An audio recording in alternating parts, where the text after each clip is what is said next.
എന്റെ സംരംഭം എന്റെ അഭിമാനമെന്ന ആശയത്തിലൂന്നി നെന്മാറ പഞ്ചായത്തിൽ സംരംഭകത്വ ശില്പശാല സംഘടിപ്പിച്ചു. പഞ്ചായത്ത് പ്രസിഡന്റ് പ്രഭിത ജയൻ ഉദ്ഘാടനം ചെയ്തു.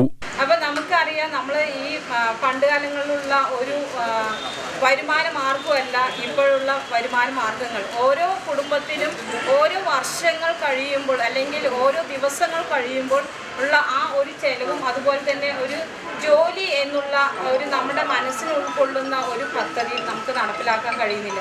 നമ്മൾ എത്രയോ പേര് കുറേ പഠിച്ചിട്ടുണ്ട് അല്ലേ?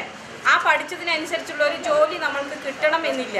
ഇപ്പം എല്ലാവർക്കും ഒരു സർക്കാരിൻ്റെ ഒരു ജോലി അല്ലെങ്കിൽ ഒരു പ്രൈവറ്റ് കമ്പനികളിലുള്ള ഒരു ജോലി എന്ന് പറയുന്നത് ആർക്കും ഇപ്പോൾ ലഭിക്കാത്തത് കൊണ്ടും അതുപോലെ തന്നെ ഒത്തിരി ജനങ്ങൾ ഇപ്പോൾ തൊഴിലില്ലായ്മ കൊണ്ട് ബുദ്ധിമുട്ടുന്ന ആളുകളുമുണ്ട്. അപ്പോൾ നമുക്ക് നമ്മുടെ വീട്ടിലിരുന്നു കൊണ്ട് തന്നെ ചെയ്യാവുന്ന ഒരു പദ്ധതിയാണ്. ആ ഒരു പദ്ധതി എങ്ങനെയാണ് നടപ്പിലാക്കുക, അല്ലെങ്കിൽ നമുക്കൊരു സമൂഹത്തിന് എങ്ങനെയാണ് ഈ ഒരു പദ്ധതി കൊണ്ട് പ്രയോജനപ്പെടുക? വൈസ് പ്രസിഡന്റ് സി പ്രകാശൻ അധ്യക്ഷനായി.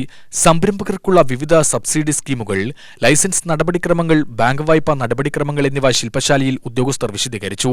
സംരംഭം എങ്ങനെ ആരംഭിക്കാമെന്ന വിഷയത്തിൽ വ്യവസായ വികസന ഓഫീസർ കെ ബിനു, വായ്പാ നടപടിക്രമങ്ങൾ എന്ന വിഷയത്തിൽ SBI Nenmara branch manager Shyam എന്നിവർ ക്ലാസ് എടുത്തു.